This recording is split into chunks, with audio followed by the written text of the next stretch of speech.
Good morning, y'all. Okay, this is where you say good morning. Good morning. There we go. Thank you all for being here. I'm sure you guys have a busy day and had a very long night for everyone. I am energized this morning by the incredible Democrats here besides me running for office. But before I get started, I just want to thank all of the candidates who actually ran in this primary election. It's not easy to take time away from your family, your friends, and your everyday life to run a campaign. As the chair of the Nevada State Democratic Party, I'm always grateful when such incredible Nevadans step up to serve in public service. We are a strong party, and it's because of all of those who decide to make a run for office and be a part of the democratic and democracy process. We're here today to come together and remind everyone what this election is about. It is about electing leaders who put Nevada families first, not their billionaire donors, not the large corporations, and absolutely not Donald Trump. I have known Attorney General Aaron Ford for a very long time. I know he will be an incredible governor for our state, the fighter that Nevada needs in Carson City. And here with me today is a slate of fighters, like my friend Sandra Hadeghi, who I served with in the Nevada Assembly, who's now running to be our next lieutenant governor, Nicole Canizero, who's led the Senate and is now running to be our next Attorney General. Dr. Tia Mathis Coleman, who I have known for years and worked in this community with, will be a fiscal steward of our state as the next treasurer of our state. And Michael McDougall, our next controller. Also here today are Ross Kennison of the Nevada Teamsters and Easton Alexander, a kindergarten teacher whose public service and stories will define this election. The stakes in this election, they're clear. If we don't elect a Democrat to replace Lombardo in the governor's mansion, the pain that he wanted us to feel now is just the beginning. We need, and yes, we deserve, a governor who is willing to stand up for our state and not to cave to Donald Trump. Come November, we need to replace Joe Lombardo and elect Nevada's first black governor. Elect my friend, Sandra Hadeghi, as the lieutenant governor, and my other friend, Nicole Canizero, as our next attorney general. And, God, I got a lot of friends up here. Tia Mathis as our next controller, and my new friend, Michael, to be our next controller. We need to re-elect Susie Lee, Stephen Horsford, Dina Titus to the House, where they are holding the line against Trump's complicit Congress. And we have the opportunity, and a real opportunity, to give Republicans a real fight in CD2 with Teresa Benitez Thompson. The last thing Northern Nevada needs is another Trump rubber stamp in Congress. We are the strongest state party in the country, and it's because we know how to come together, how to build an unbeatable team, how to out-organize our opponents, and that's how we will win in November. With that, I'm happy to pass the mic to kindergarten teacher at Pinecrest Cadence, Easton Alexander.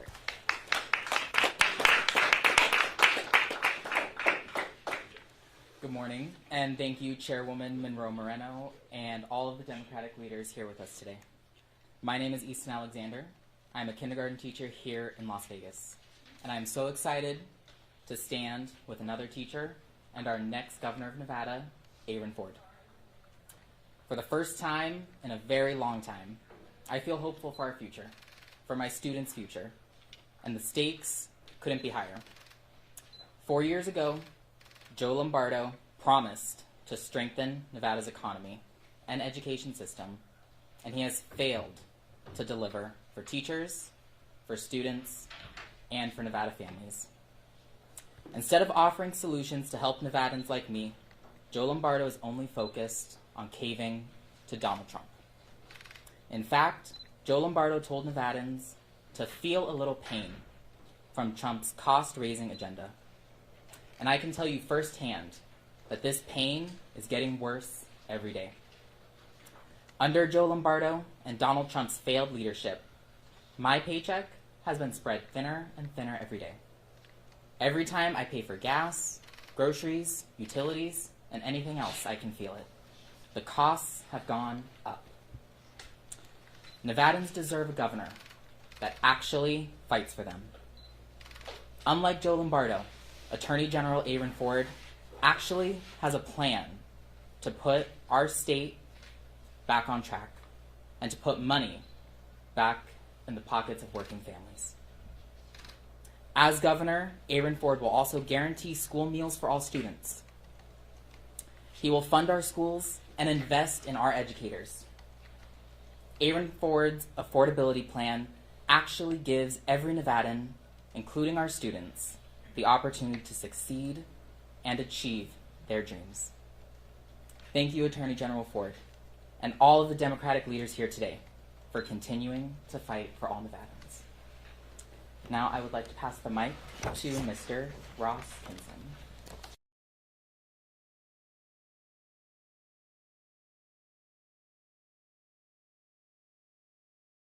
I'm the state political coordinator for Teamsters Nevada. And I'm here to talk about one thing and one thing alone, which is working people. Working people have felt for too long the cuts to their paychecks, to their pocketbooks, to their ability to feed their families. And that's why, as Teamsters Nevada, we're very proud to endorse this slate of leaders for the next leadership in Nevada. I want to talk a little bit about my good friend, Aaron Ford. When he came to the Teamsters down here in Las Vegas, he said, I want to figure out what it is that you need to help your members. And he engaged with us constantly around what it was that actual working people need. And we pointed out that education in this state is in desperate need of help. And Joe Lombardo can say that he's the education governor, but there's one person in the entire state who sat down with the Teamsters, who represent all of the support professionals in Clark County School District, and said, how can we actually help the working men and women to better serve our state, to better help our children? And that's Aaron Ford. And so it is with great, great honor that I stand here before this fine group of people and say that as working people, as Teamsters, as folks who actually want to see this state get better, these are the folks who are going to represent the working men and women of Nevada. Not the woke elite, not Donald Trump, not Joe Lombardo. These folks right here.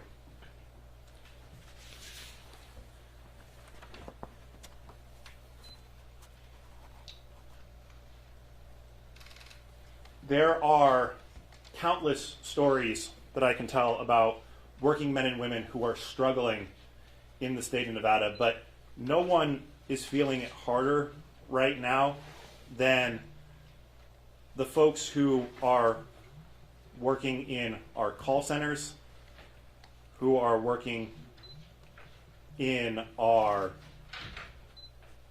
warehouses, who are working behind our big rigs. They are facing an onslaught of automation and AI, and they are being laid off constantly. We just saw it with Southern Wine and Spirits, 50 folks laid off. And these are the conversations that we're having right now on how we actually protect people and protect their jobs. We have to protect people from the onslaught of automation. We have to protect people from the onslaught of corporate greed. And again, these are the folks who are going to do it. So, with that said, it is my honor to pass the lectern over to Mike McDougall, the next controller for the state of Nevada.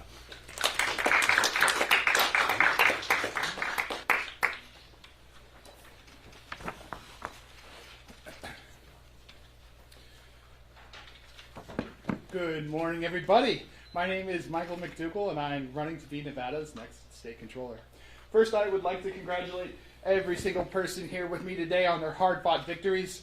We have an amazing ticket, and that truly reflects the diversity of our state. I'm a longtime Nevada resident, I'm a teacher, and I'm a small business owner. All of these things give me a unique perspective that I will bring to the state controller's office. I'm running because Nevada gave me my education, my values, and my future. It's my turn to invest back in the state, in the place that raised me, and the place that raised me, and make it better for the next generation. As Nevada's next state controller, I want to show what the office could be rather than what it has been. This means being forward-looking, investing in long-term solutions, and importantly, bringing integrity, accountability, and transparency to the office. One of the controller's main jobs is to track every dollar going in and out of the state bank accounts and report it each year. This includes money from the federal government, money the state collects in taxes, and money spent in our communities.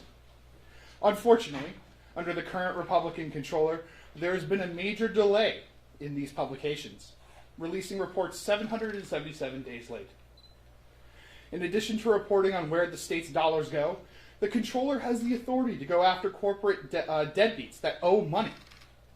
Currently, under the Republican controller's office, Nevada has over $900 million in uncollected tax revenues that could be used for affordable housing, lowering the cost of prescription drugs, or building the much-needed public transportation infrastructure our state desperately needs.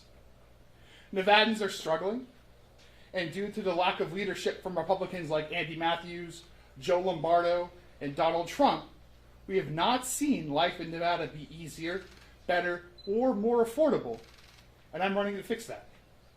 Nevada's future belongs to those willing to roll up their sleeves, and I'm ready to get to work. Thank you. I'd like to pass it off to Ms. Dr. Tia Mathis-Coleman, and go Knights go! Good morning to my neighbors and my fellow Nevadans. Good morning, and congratulations to all of our nominees. Standing here this morning as a Democratic nominee for state treasurer is one of the greatest honors of my life. This is my first time running for a political office, but it is not my first time serving this community. In fact, one of my favorite sayings says that we only vote in elections once a year, but we decide the type of community we want to live in every day through our service. For the last 2 decades, I have lived by that belief.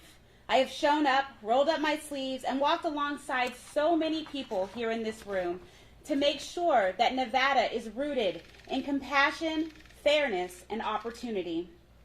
I want to publicly thank Treasurer Zach Conine for his encouragement and his support. He has been an incredible advocate for Nevadans, and I feel honored to have his confidence, along with so many others, as the Democratic nominee. I am running for state treasurer because I want to build a future where Nevada's, not only just a few Nevadans, can thrive, but all Nevadans can thrive. I want a Nevada where my 8-year-old daughter, Hunter Grace, can grow up with confidence and possibility, and where my 75-year-old retired parents can age with dignity, stability, and peace of mind. That vision is not abstract. It is personal. It is my family's story, and it is the story of so many thousands of families across our state.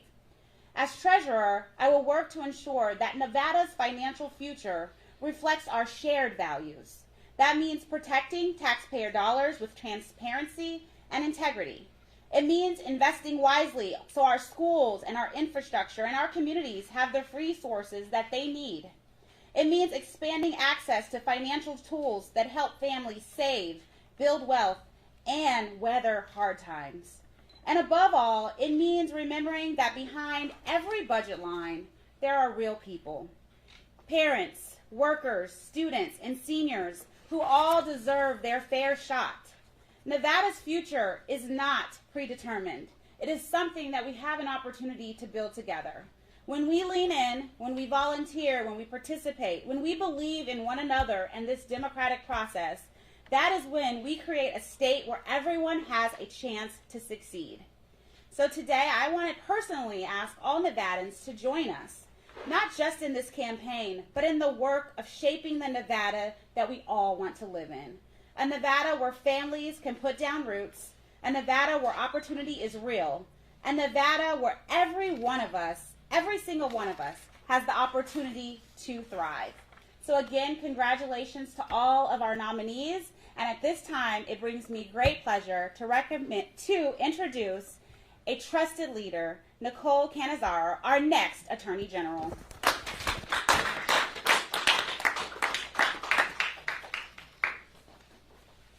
right. Good morning. Good morning. My name is Nicole Cannizzaro, and I'm a former prosecutor. I currently serve as the majority leader in our Nevada State Senate, and today I am proud to be standing before you as a Democratic nominee for Attorney General. I was born and raised right here in Las Vegas. My parents were a bartender and a waitress, and they came to Nevada because this was a place where working class people could find jobs that could support a family. Because Nevada invested in kids just like me, that's why I had an opportunity to succeed.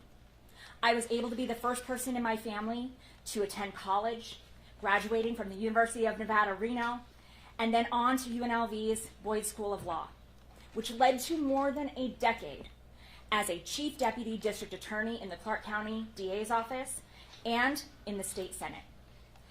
But for a lot of families that sound just like mine, that opportunity now feels out of reach. Our leaders should be focused on making Nevada safer and stronger. But the Trump administration and their MAGA allies in Congress have continued their assault on ordinary Nevadans, cutting Medicaid and cutting funding for schools, attacking Planned Parenthood and reproductive rights, attacking our voting rights, all while jacking up the cost of everyday goods like energy, gas, housing, groceries.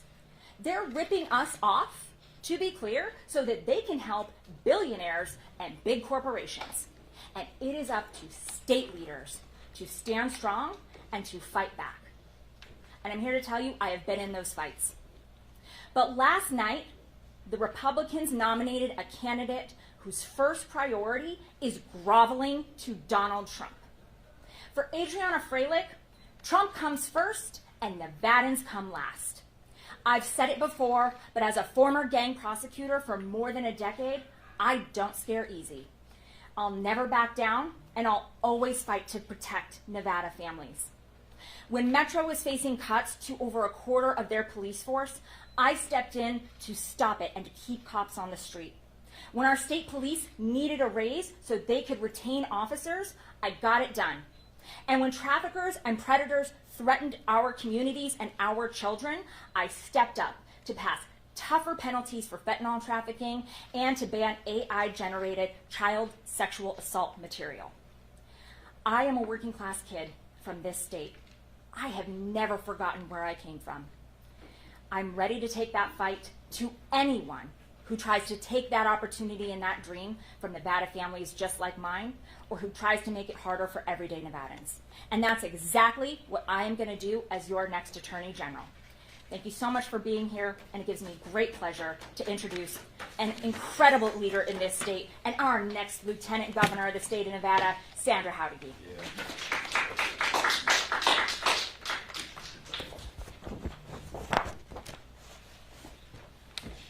Good morning, everyone.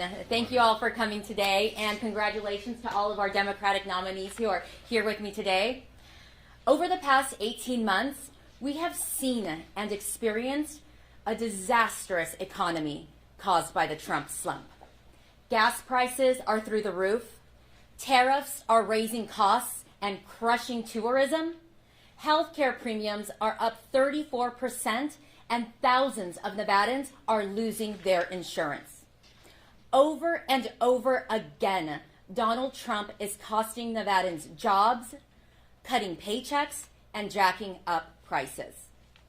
And over again, Joe Lombardo and Stavros Anthony have shown themselves to be accomplices in inflicting financial pain on Nevadans and making life worse for all of us. Governor Lombardo has been proud of his record of standing in the way of help and relief for Nevadans by having the most vetoes in Nevada history. Well, here's just a sample of some of what Veto Joe has vetoed. Vetoed bills to provide free universal school meals to Nevada children. Vetoed bills to cap the cost of prescription drugs. Vetoed bills to limit private corporations from buying up all our homes. And vetoed bills to cap rents on seniors. And Joe Lombardo's partner in crime, Stavros Anthony, is perhaps the most corrupt lieutenant governor in Nevada's history. He has repeatedly been found guilty and fined for violating ethics laws. His office is under investigation for age discrimination, under investigation for misusing taxpayer dollars. And his taxpayer-funded official staff, they've been posting about doing electioneering for MAGA candidates during official office hours. That's a gross violation of the law. This is why Nevada families are disgusted in politics. This is why they have lost faith in government. They have seen a MAGA culture of corruption that has enriched the powerful and the already rich while putting the opportunity for them to get ahead out of reach. I am here to say enough. And I am here to fight like hell so that every family has the real opportunity to thrive. I'm running for lieutenant governor for the opportunity for people to get an honest wage for an honest day's work. The opportunity to provide for your family and your future. The opportunity to be respected at work and at home. And the opportunity to retire with dignity. Not as an idea, not as a promise, but to make these things a reality. Joe Lombardo said, Nevadans need to feel a little pain. Well, I'm running to provide relief and to restore hope that a better, more affordable future is possible, and I will fight like hell to get that done for Nevada families. Now, it is my honor to introduce our next governor of Nevada, Aaron Ford.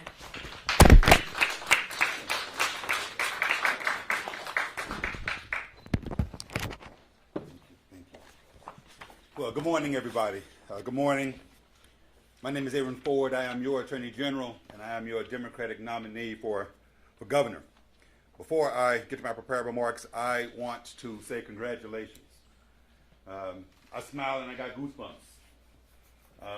Knowing these individuals as I do, as people who are going to be dedicated to ensuring that the entirety of the Nevada family has an opportunity not to just survive, but to thrive. I'm delighted, absolutely delighted to be serving on this slate with you all, and I look forward to serving with you. And today, Nevada is the beginning of the end of the failed Lombardo-Trump economy. Today, we say no more. No more to failed leadership in Carson City that lets jobs disappear while our prices are soaring. No more healthcare slashed while families are struggling. No more to a governor who bends the knee to a president he seeks to please instead of the people he was sworn to protect. Today, we say loud and clear that Carson City belongs to the people. And when we win, it will. Today, we offer a fresh start for Nevada, building an economy of the people, for the people, and by the people. And on day one, we will lower costs. We're going to fight for higher wages, we're going to bring more jobs, and we're going to protect a secure retirement. Nevada is the best state in America. It's like I said last night, I wasn't born here, but I got here as fast as I could. And no one should have to leave because they can't afford to stay. So here's what we're going to do. We're going to limit Wall Street firms from buying up our neighborhoods and pricing Nevadans out of their homes, something Joe Lombardo could have done but vetoed. We're going to work to cancel medical debt. We're going to limit insurance companies from denying doctor-prescribed care. We're going to cap life-saving prescription drug costs to the Medicare negotiated price for everyone, something else Joe Lombardo had the ability to do, but vetoed. We're going to stop the Joe Lombardo and NV Energy demand charge, this price hike that's keeping money out of Nevadans' pockets. And we're going to guarantee school meals for every kid. That's going to put $1,000 back in parents' pockets per child per year. This is all about strengthening the working class. And we're going to once again be a state where you can actually afford to live your own version of the American dream. That's the Nevada that we're going to rebuild, because after 4 years of Joe Lombardo as governor, here's where we are. We have one of the worst economies of any state in the country. We have the highest unemployment rate in the country under Joe Lombardo. And under his tenure, we've either been the highest or one of the highest in unemployment his entire tenure. Health insurance premiums right now are 20% higher in Nevada this year. We're ranked 48th out of 50 states nationwide in school rankings.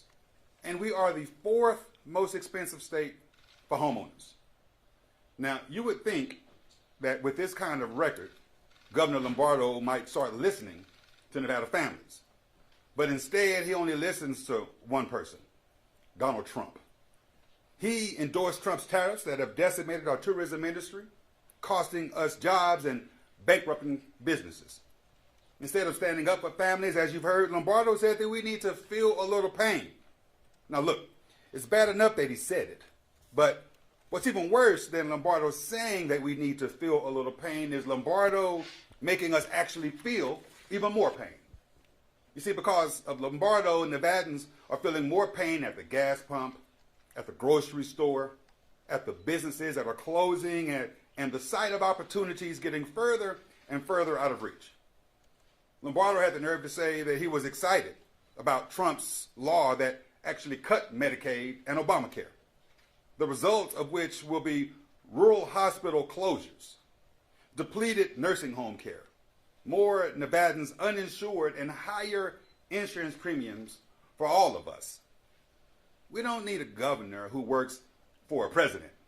We need a governor who works for us, for Nevadans.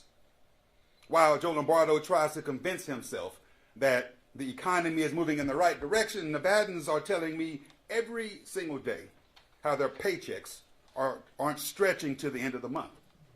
When grad students at the University of Nevada up in Reno and at UNLV are telling me that they are selling their plasma to cover their rent, that tells me that our economy is failing working families.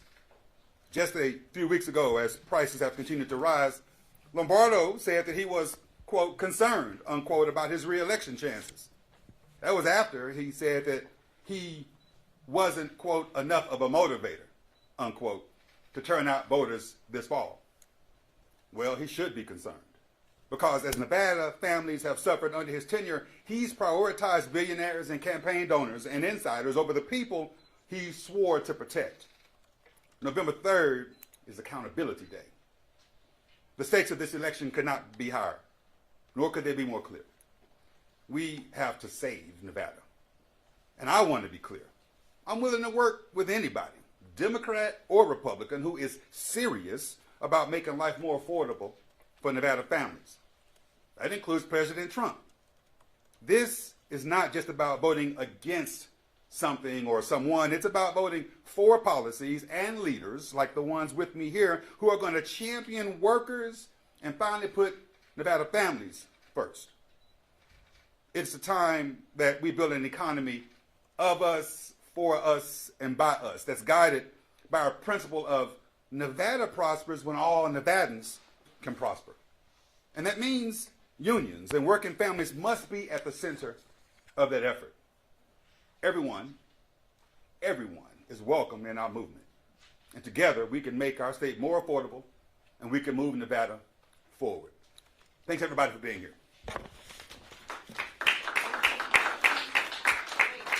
Okay folks, we're going to take one question per outlet. I'm going to call on everybody and we're going to let our team here answer. In no particular order, left to right, starting with you, Steve. Go ahead. For any of the members that are currently serving in the legislature, there's a report reports that the governor may be calling a special session to address tax relief, either gasoline taxes, sales taxes. What's your reaction to that? Is that something that you think that you could support? And that's for anybody who's currently serving, including Danielle, Nicole, Sandra. I think at the end of the day, what you've heard from this entire slate is that Nevadans are having a tough time, right? Corporations are buying up houses. People can't afford to live in them. People are having a hard time buying groceries and gas. We've all been concerned with that. You listen to Leader Hautegui talk about the record number of vetoes of things that would help working families, working class families, just like so many of us come from. They're counting on leaders to step in and to take action. And obviously at the legislature, we've always put Nevada families first. As leaders of the legislative chambers, we have always put these leaders have always put Nevadans first, and we're going to continue to do that. Right now, we're just coming off of primary election day, and we're trying to get ready to remind Nevadans that they have real fighters here in this state, and that's where we're focused. Great. Ray, sorry, go ahead. That's all right. We'll start on the left. I actually don't have a question. I will let them do their thing. Thank you. Okay, cool. Ricky? Attorney General Ford, looking forward to now the general midterm elections. What's your strategy? The Lombardo campaign has continued going with high-flying Ford. Your campaign keeps tying under Trump. How do you foresee the race moving forward? I've been on a 17-county tour, 18 stops over the course of weeks, talking to Nevadans of every demographic, Democrat, Republican, Independent, urban, rural, suburban, black, white, Latino, Asian, Native American, man, woman, it doesn't matter, the demographic. What I have heard is that people are concerned about how unaffordable our state is. They want to know what leaders are going to do to address this affordability crisis that this Lombardo-Trump economy has wrought upon us.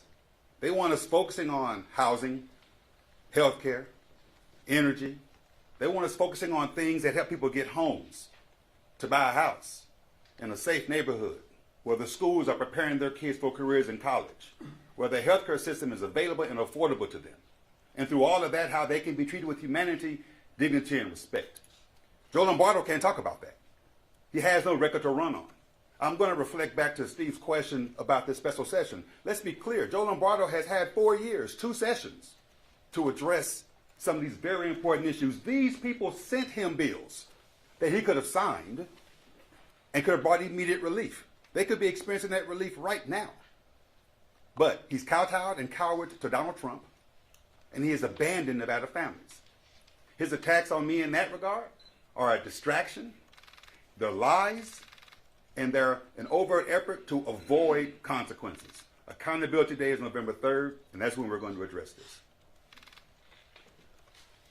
Dana, go ahead. Attorney General Ford, your campaign says that you don't have enough information to make a decision on whether you would support incentives for data centers. What more information, until you're governor, what more information would you have as governor that you don't have now? Well, in actuality, Dana, you and I both know that my campaign told you that we would take a look at data. I didn't say we didn't have enough data. I said that I wanted to ascertain data. I make informed decisions based on material that is presented to me. It's irresponsible for anyone to make immediate decisions when I haven't looked at all of the details and facts. Dana, that's what my team has told you. I'm telling you that right now. I'm repeating that. I've told the same thing to the Nevada Independent when I've interviewed them in that regard, and we're going to continue to assess and ascertain the way to move forward. And when it comes to incentives, if they no longer are necessary and appropriate, we will, in fact, remove those. But at the end of the day, it's going to require people who are going to be willing to deliberate, to work with individuals, and ascertain the best way forward, and that's the approach that I'm going to take. Thank you. That was it. We're going to do one question per outlet. Jessica, do you want to go? Sure. I had a question for Chairwoman Monroe-Moreno regarding CD2. How does this race differ from previous cycles? Obviously Democrats didn't put forward a candidate last year. How do you plan on overcoming the large Republican advantage that is in that district? And then what has the DCCC said about this race so far? Well, thank you for that. I think for CD2, we're living in a different time than 2 years ago, 4 years ago, even 6 months ago. The political climate has changed. And having the Democratic nominee for CD2 being Teresa Benitez Thompson, a proven leader in Nevada politics. She's someone that Nevadans know. No matter what side of the political aisle you're on, they know that she is there to work for Nevadans' families. So I think this is a great time for Nevada Democrats to step into that role and become the next leader. We saw the nominee from the Republican side. I've received calls already from some of my Republican colleagues, as the Attorney General, our future governor, said. He's traveled all 17 counties. I, too, every year do an annual trip through this state, visiting with citizens, voters, doesn't matter what side of the aisle they're on, talking about what their needs are. And I believe our nominee, Teresa Benitez Thompson, is the answer to what those needs are in every county. She's that answer. So I'm excited to get to work in CD2 because I see this as a seat we could actually win this election cycle. And have you heard from National Democrats about this? We've been talking to National Democrats for a long time as we see the votes that are happening throughout the country. Democrats are winning seats in areas they've never won before because we as a country, not just Nevadans, are hurting. When you talk about affordability, the economy is part of every kitchen table in America right now. So that's been conversations that we've had, and we're all looking forward to helping the candidate that made it through, who happens to be Teresa Benitez Thompson, win in CD2. Great. Kyle, go ahead. Kyle Pink, LAS. Do you all plan to debate your opponents? Do any of you not plan to debate your opponent? By a show of hands, do you all plan to debate your opponent? So I'm just going to answer. We just won last night. I don't think anyone's thought about a debate, but none of us have shied away from actually talking about the things that are important to Nevadans' families. And some of us have debated our opponents during the primary. Ricky, go ahead. You're good? All right. Let's see. Lizzie, go ahead. I'm going to save mine for social video. Okay, great. Bella? Yeah, so I have a question for Ford. So Lombardo has remained the top fundraiser here in Nevada. He has $14 million in the primary. So I'm wondering if you're worried about combating that amount of cash heading into the general election. The short answer is no. We're running a grassroots campaign that has propelled us to this position. We've been speaking to Nevadans all across the state. Joe Lombardo was failing. No amount of money in the world is going to help him be able to overcome his dismal failure of a tenure as governor. People want change. They want someone who's going to actually affect the cost of living crisis that his policies have brought upon us. Again, reminder that unemployment now is higher than it was when he took office. It's been the highest, if not one of the highest, certainly, in the nation his entire tenure. Nevadans are suffering. They want someone who's going to be on their side, not on the side of billionaires and insiders and these corporations that are dictating policy, and that's going to be me. So I'm looking forward to that challenge. David Telemundo? Yeah, go ahead. Yeah, AG Ford, this is for you. Telemundo? Yeah, and you can choose to answer in Spanish or English. It's completely up to you. Okay, we'll see how I'm it going to goes. ask in English. Okay. Can you tell the audience, where was my question? I'm sorry. Podemos esperar un poco. Okay, what can you offer Republican voters who might be unhappy with Governor Lombardo and Donald Trump? Yeah. Bueno, lo que pasa es que yo soy el fiscal general ahorita por la familia entera en Nevada.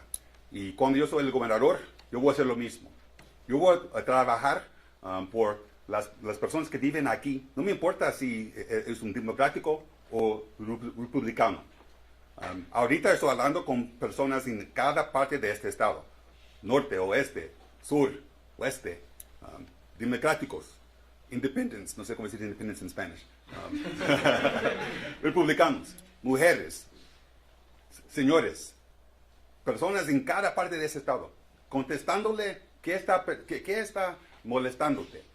Y yo estoy tratando de hacer cosas que puede darle un poco, no sé cómo decir tampoco relief, pero me entiende un poco. Y yo puedo decir eso a los republicanos y también los democráticos y toda la familia aquí en nuestro estado. Está bien dicho. ¿Me entiendes, Méndez? Thank you. Bueno, gracias. KSMB, Andrew?